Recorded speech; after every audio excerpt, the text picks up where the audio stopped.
Hi, my name's Tom, and I want to talk about two things. This really cool study and how that should make you want to go to church. So let's talk about the study first. This student named Professor Dan works at Duke University, and he wanted to study cheating in college students.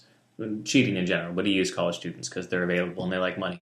So the experiment was set up this way. First, control. Take a group of students, have them do a basic problem, a series of basic problems. Have them give that to the proctor of the test. That gets graded, number of correct answers are recorded, student gets paid for the number of correct answers. Really simple. Second one, they give them the same test, but before they take the test, they make them list the number of 10 commandments they can remember. Like, write out the 10 commandments, don't steal, don't murder, that kind of stuff. And then they take the test, and then they tell the proctor how many they got right. They don't have to hand in the work, they just tell them how many they got right, and they get paid based on the number they got right. Third case, they were asked to write down the number of books they could remember from high school, like that they read. And then, same thing, do the test, transfer the answer to the end, and then tell the proctor how many they got right, and then they got paid based on they got right. You would expect that in the cases where cheating was allowed, because in the second two cases cheating were allowed, you'd expect there to be more cheating. What was really interesting is that there wasn't cheating in the Ten Commandment group, and there was cheating in the book group. So something happened there that made it different. So the Ten Commandment group and the control were the same. When there was no opportunity to cheat, and when there was an opportunity to cheat, but they were forced to remember the Ten Commandments, they didn't cheat. So is it a God thing? Like the Ten Commandments God, is that what's making them not cheat?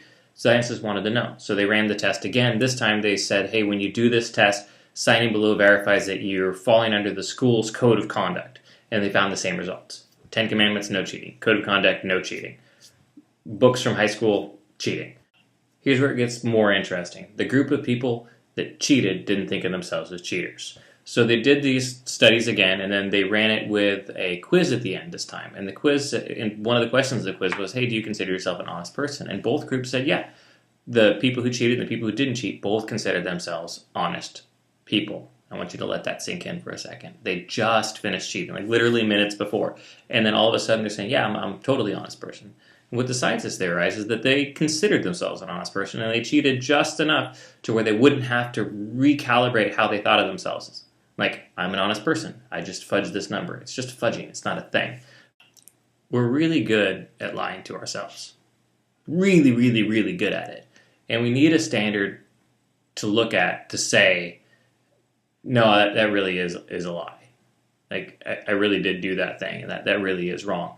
And without that standard, without that thing to look at, we become less than we think we are. Now, I want you to mentally associate yourself not with the group that didn't cheat, but the group that did cheat when given the opportunity, because realistically, that's where we are. Without people to keep us accountable, without something to look at, we end up there.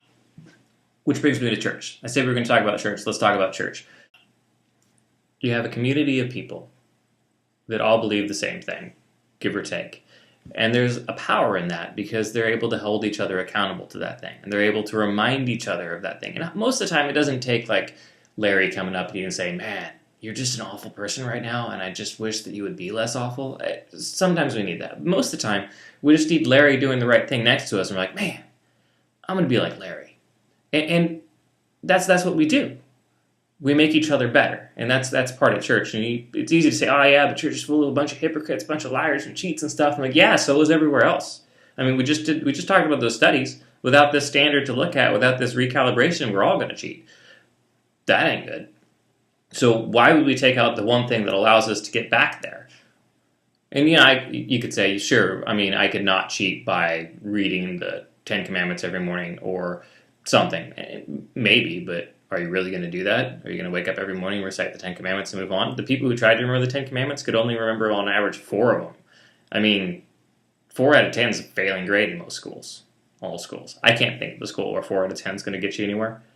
So if you're a Christian struggling for a reason to get together with a bunch of other people, and you're worried about hypocrisy, and you're worried about trying to conform to what this group thinks, and you're worrying about things, and you think that you can be super spiritual on your own reading your Bible, I would say that this is one among many reasons to not stay at home. To get up, put on some pants, that's important, wear pants or some sort of lower body covering, and go to church.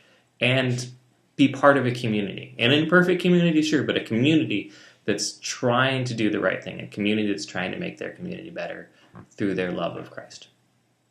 Peace.